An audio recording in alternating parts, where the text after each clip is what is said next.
Today's video is going to be my 2025 reading goals. So we're going to be talking about some things that I would like to achieve in 2025. However, as usual, these are not set in stone. I feel like I say this every year, but I don't see it as a failure if I don't quite reach any of my goals. The way that I like to approach goals is I want them to be achievable, but also I want to make sure that I'm doing the stuff that I need to be doing to achieve those goals. And if I'm not doing those things, then that tells me a lot about myself and my habits. If I do end up falling short of goals that I did still want to achieve, then usually there's a reason for that. And again, there's a lot that I can learn from not achieving goals. I can learn as much from not achieving goals as I can from actually achieving them. All of that to say, we're going to get into the video. I'm going to be talking about my 2024 goals and how I'm going to be proceeding with those going forward, because some of them I have achieved, some of them I haven't. So that has influenced my mindset going into 2025. The first goal that I always like to start with is my Goodreads goal. So this year, and every year actually for the past few years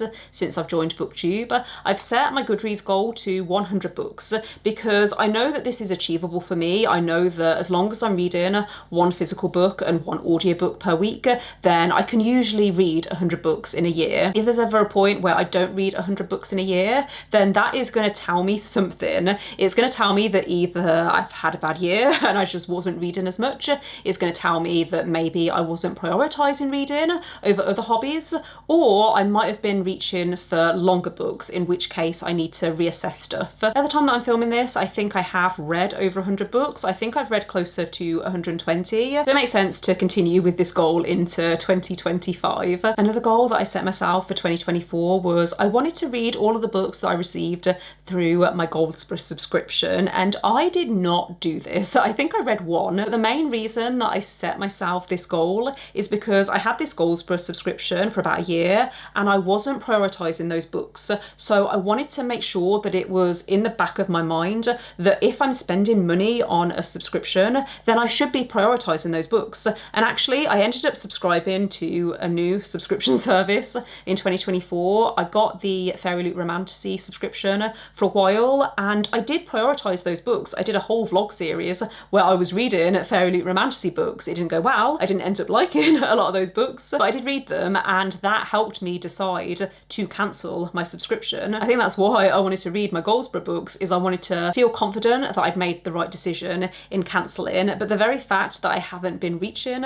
for those books makes me feel like I did make the right decision in cancelling. A lot of them I am not really that interested in anymore. However, I might give some of them a go. I'm not going to be carrying on this goal into 2025. However, I am still going to be very aware of prioritizing subscription books, even though I'm not currently subscribed to any subscription boxes. Very difficult to say all of that, but there is a subscription that I have my eye on. So if I do end up subscribing to any subscription boxes next year, then I'm going to be hopefully prioritizing them, because that's something that I have been doing this year. I also in 2024 wanted to prioritize series, and I have done this. I wanted half of the books that I read to be part of series, and at the time that I'm filming this, I've read 115 books. I knew that I'd written it down somewhere. I've read 115 books and 42 of those were part of series.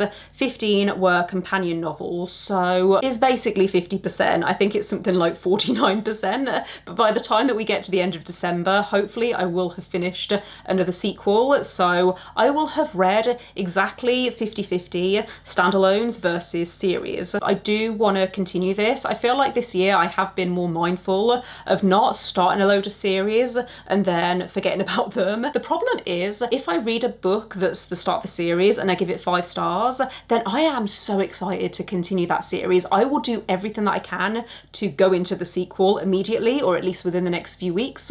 Whereas if I give the first book in a series 4 stars or 3.5 stars, then I'm open to continuing the series, because that means that I did enjoy the first book, but I don't see it as a priority. So there are so many series that I've started. I've given the first book 4 stars and then I've not continued, but because of who I am as a reader, it takes me a while to warm up to a story. So if I were to continue those series pretty close to reading the first book, then I probably would give the sequels 5 stars. So it's good that I am now getting into that mindset, and in 2025, there are two main series that I want to concentrate on. I think I will film a video where I talk about my priority series for next year. It's probably going to be my priority series for the next 2 years, but yeah, in terms of balance, I would like to be reading half series and half standalones, because there's still quite a few fantasy standalones on my radar, and I love being able to just immerse myself in a book and not have to worry about committing to a long series. The next video that I'm planning to film after this one is going to be my best books of the year, and something that I really enjoy about putting together that list is it makes me reflect on how my reading has gone that year and whether there are any patterns that I notice. For example, in 2023, I did not have a 5-star thriller all year, and so going into 2024, that was something that I was really aware of, and I was a lot more intentional with the thrillers that I was picking up. I was making sure that I was prioritizing thrillers that were more in line with my personal taste, and I don't think I need to do that in 2025, not with thrillers anyway. But something that I have noticed is that I have not had many wins when it comes to romance this year. There's been a few that have stood out, but I think it's because I was reading a lot of romantasy, and I think just the current trends in romantasy don't fit my personal taste. It's a genre that I really love, and there's some really popular authors that I haven't even tried yet. Like Abby Jimenez is an author that I see recommended loads on BookTube, and I've seen her compared a lot to Emily Henry, whose books that I do love. So there are loads of authors that I really want to try next year, and hopefully it's going to be a better year for romance, because when I was putting together my best books of the year list, I think I only have one romance book on that list, and it's not a contemporary romance, it's a fantasy romance that I read right back in January. If you do have any recommendations for contemporary romances that you've been enjoying recently, even if they're backlist titles, then let me know in the comments, because I feel like I need help. I also wanted to read more historical fiction in 2024, and this again links into what I was saying previously, where I think I went through a stage of every single historical fiction book that I was reading I was enjoying, and so I wanted to continue with that. And going into 2025, I want to try and read more classics, and I'm going to be very deliberate with the classics that I'm picking up, but I read some classics this year that ended up really working for me, and so I want to continue to explore that. I think I am still going to be exploring historical fiction. I'd love to reread some classics as well, so there's a few that I read when I was a teenager and I was probably too young to fully appreciate them. So books like 1984 by George Orwell, I can remember reading it when I was probably 13 or 14, and I think a lot of it went over my head. So that's one that I would like to try the audiobook for, because I think they released a new audiobook this year that's like a full cast narration, and it sounds really, really interesting. I would also love to reread Pride and Prejudice, because that is one that I can remember loving as a teenager. I would love to read more Jane Austen. Every year I tell myself that I'm going to take part in Jane Austen July, and I never do, so maybe 2025 will finally be the year. If I'm saying it in a video, then maybe it's actually going to happen. One of the biggest changes that I've made this year is I've started keeping track of how many books I'm adding to my TBR versus how many books I'm reading from my TBR, and honestly this has been a game changer. There's something about seeing those numbers change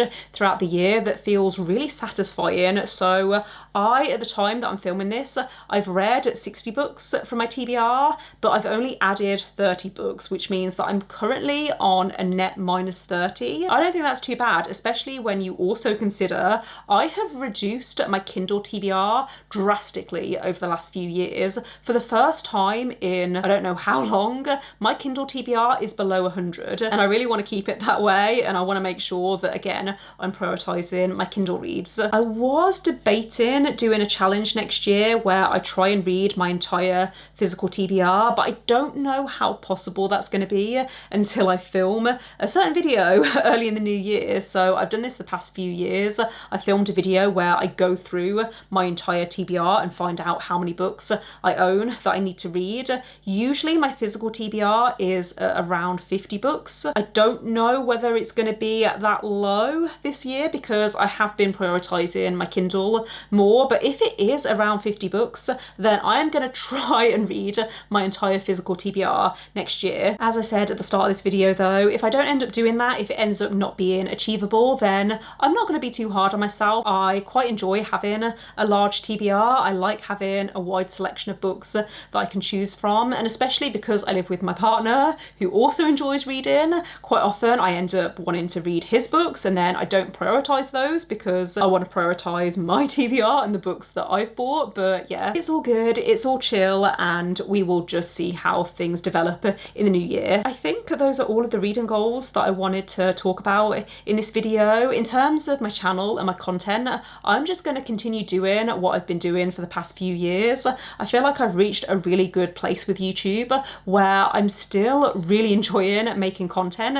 However, I'm also not letting it take over my life. For example, when I first started my channel, I can remember if it was taking me longer than a week or two to film a reading vlog, then I would just want to give up.